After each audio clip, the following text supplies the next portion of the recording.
All right, so this is our lecture on developments in the Americas in the period 1200 to 1450. I think the thing I like to emphasize the most about the Americas is that what's so cool about them is that they develop in the same way as a lot of the societies in what we would call the Old World or Eurasia, Afro-Eurasia. They behave in ways so similar to those societies, they'll never ever interact with them until the 16th century. So the gist that I wrote was societies develop independent of influence from the Old World, though have striking similarities to other post-classical societies. I hope that's 20 words. It might be a touch too long. Okay, so we're going to do the same thing we did for the other videos. Pause it right here and record your vocab. Cool. Now move to this one. Record your vocab. Pause me. I'll probably make a stupid face. Like, okay. Then you can pause there.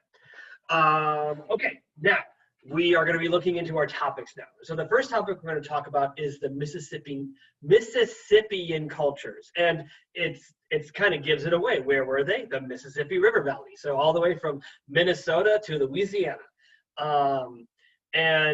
What's cool about them is that they developed in a very similar way to the other river valley civilizations that we gave you some context on already. Some kind of unique nuances to them is that they developed around these mounds, which were essentially artificial hills that became urban centers that cities like Cahokia in southern Illinois could have housed around 5,000 people at a certain point. And you kind of wonder, like, why make mounds? Well, these mounds are actually rather defensible, right? You make a hill, you can kind of see an enemy advancing. You also can you also just have, like, you know, more area because on the slant that you to like build along as well. So yeah, so these mounds can be found all over the Mississippi River Valley across the United States. Now in the Mississippian cultures, they were relatively rigid in their class structure, that they were headed by a chief. They had artisans and specialization of labor as agriculture was developed and things like that. They used types of forced labor like slavery as well that other societies use as well. However, they were matrilineal, which is one of the vocab words that was highlighted in the previous slide, which means that instead of men kind of having a lot of influence on like the direction of society, actually people trace their lineage along their mother's line. And so women had more influence socially, culturally, politically than other river valley civilizations had as well. And also to highlight, I'm talking about this as a river valley civilization, but the Mississippians were around until well into the second millennium, from like 1000 onward. Now, the decline of the Mississippian are harder to determine. They didn't have a written language as we understand it. We could assume collapse came for a variety of reasons. Evidence indicates for like weather or climate causes like flooding, but also, you know, the influence of European disease is always going to be influence on why these American societies collapsed. Another American society and North American society are going to be the Chaco and Mesa Verde. And the thing I want to highlight about the Chaco and Mesa Verde, it's kind of hard for me to say, is that the climate in which they developed shows the ingenuity of human civilization and like the uniqueness of these two that we're talking about. So they were in like modern day New Mexico, Arizona, western Texas, Southern California, those places. There's no lumber in those areas, it's a desert. And so the building material that was used by so many other river valley civilizations was not accessible to the Chaco and Mesa Verde peoples.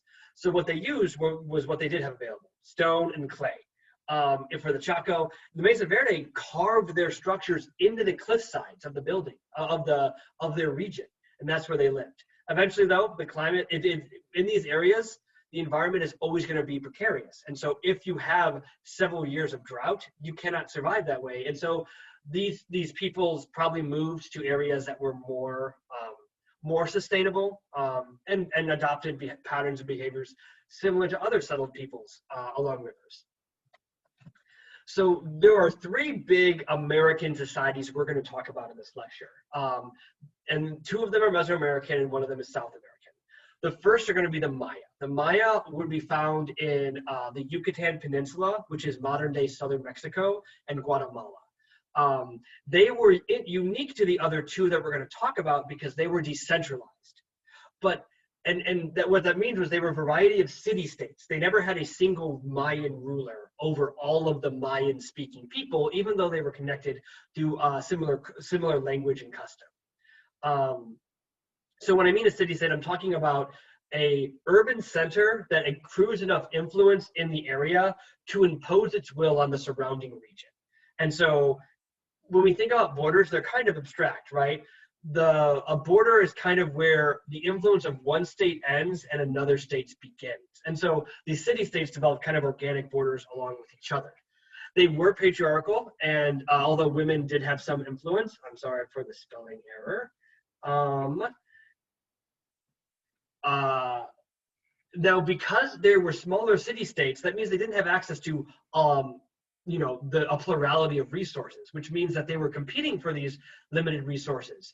The Mayan are also unique in that they didn't settle along rivers as consistently as other human civilizations had in the past. And so conflict, both militarily, economically, and any other kind of political expression of will, happened more frequently among the Mayan city-states. The Mayan also engaged in types of human sacrifice.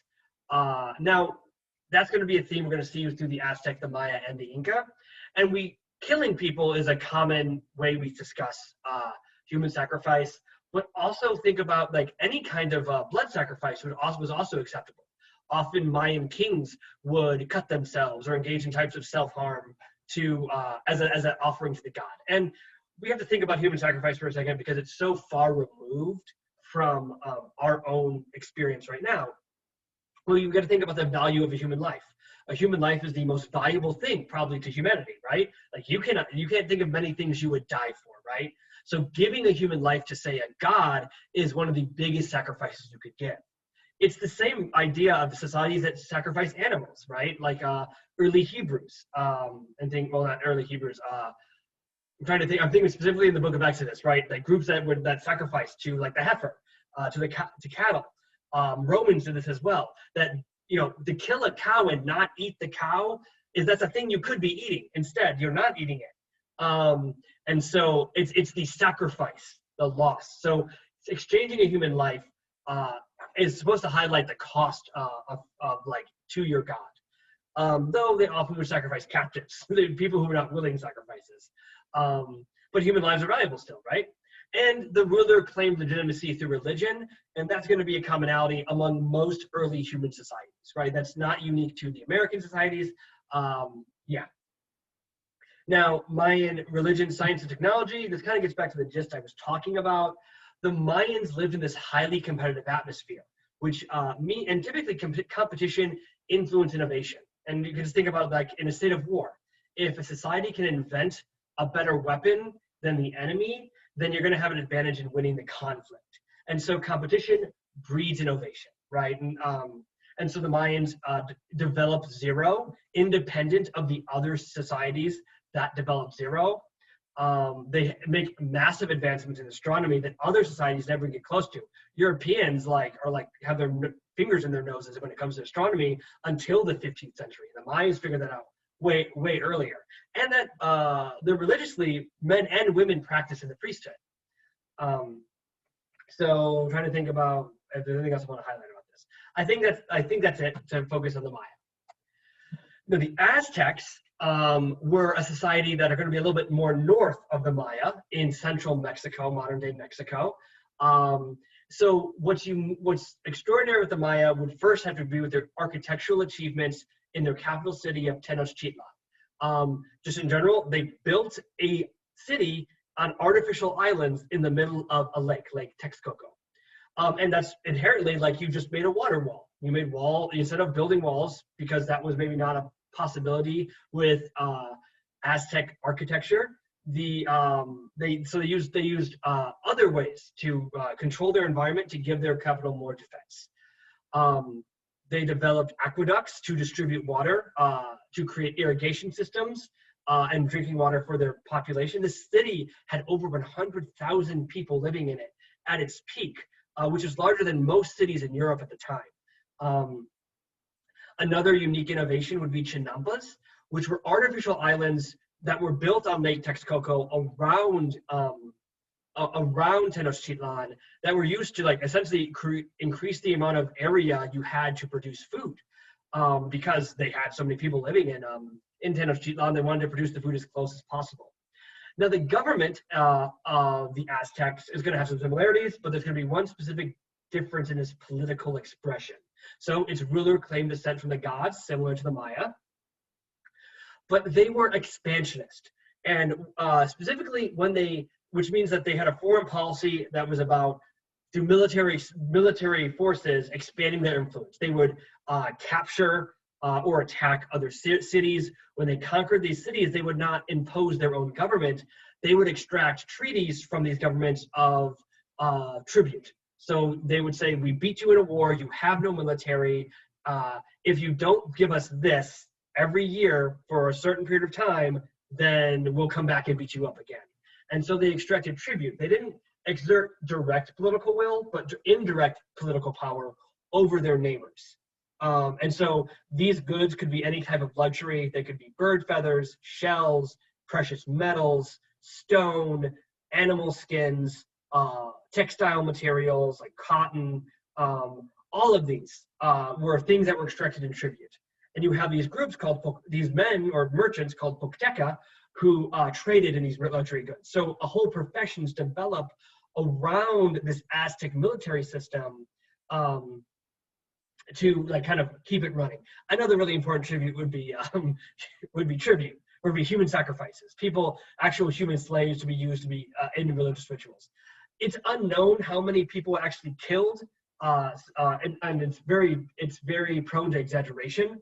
But we can just say that more people were probably killed by the Aztec government than the Maya and Inca, who both also practiced types of human sacrifice. They also were polytheistic. Women had a unique role in Aztec society because of the skills they were encouraged to take, skills and trades they were encouraged to take up, specifically weaving. So the goods that came in to Tenochtitlan and the surrounding area, those goods were refined through industry, like weavers, to turn it into a material that was then actually usually sold through trade to the groups that were paying their tribute to the Aztecs. So how did the Aztecs decline? Well, they're not very popular in central Mexico because they're essentially the bullies, right? They run around central Mexico, beating up people, taking their lunch money. And so the other states in central Mexico aren't fans of the Aztecs. And so when Spain comes to central Mexico, they see this political situation and they exploit it. And so essentially, people highlight that only 500 Spaniards conquered the Aztec Empire. It was 500 Spaniards and tens of thousands of Americans who helped conquer the Aztecs in the end. And so then we're going to move into our final empire we're going to talk about, which are the Inca. So the Inca are the only society we're going to talk about in South America, and they develop in what is modern-day Peru, Ecuador, Chile, and mainly along the Andean mountain range. This is the largest empire that develops in pre-Columbian or pre-contact America. It's so large that the empire is actually split into kind of 4 macro regions where these governors have a lot of influence. And the idea of this is you can't be too centralized, because if, say, you have a revolt in the Chile part of your empire and your capital is in the Peru part of your empire, it takes so long for you to find out about that Chilean revolt that by the time you respond to it, Chile is no longer a part of the Inca Empire. So they're centralized in that there's an emperor over them, but these 4 regions exercise a degree of autonomy in general. Now, in differentiation to the Aztecs, when the Inca conquered a people, they exerted direct political control over them, which means that they installed government officials. They forced the conquered people to adopt Inca rule and laws and customs. And in general, though, when a group was conquered, they largely did not disrupt the government that was established. There was like a minimum amount of imposition, because the idea is that if it's going to be a contiguous empire as opposed to this tributary system the Aztec developed, you need to give your conquered people something so that they aren't so discontent. And that's the whole rationale for tolerance that we talk about throughout class. Now, instead of tribute and taxation, people were expected to pay a type of tax, and that was called the mita, which was actually like a labor tax that you would dedicate a period of time every year to working for the Inca government, completing tasks for infrastructure. That could be developing roads, that could be building temples, that could be developing irrigation systems and things like that. So the mita system was the taxation system like the tribute system, but not the same, obviously, and I explained why. Their religion, they worshiped the sun and mummified ancestors. These ancestors were also seen as like actual what do you call them? Advisors, that when like a crisis occurred in the Inca Empire, they dust out the old mummies and they'd bring them out and they'd ask the mummies, what do we do? These white people are here to destroy us. They didn't really help in that case. Priests were also involved in the government, so it was theocratic, similar to the other two gut states we've talked about already.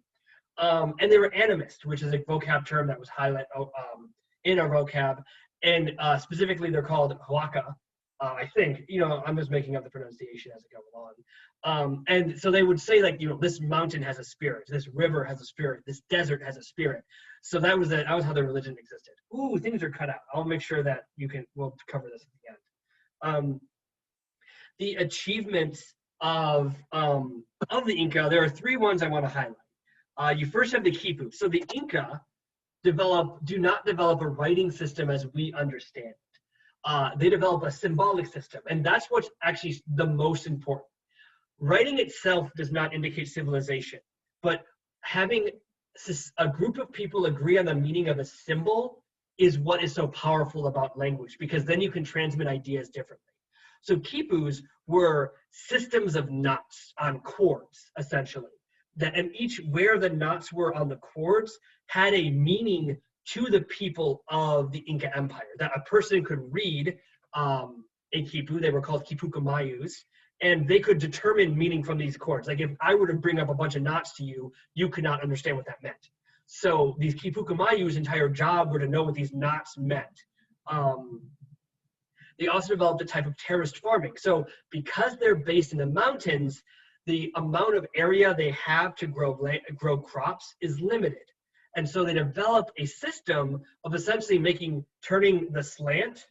I can annotate. That's gonna take too much time. The slant, what they do is they make terraces. So they make more flat land to grow food on. And finally, the carpanon is the road system that they developed.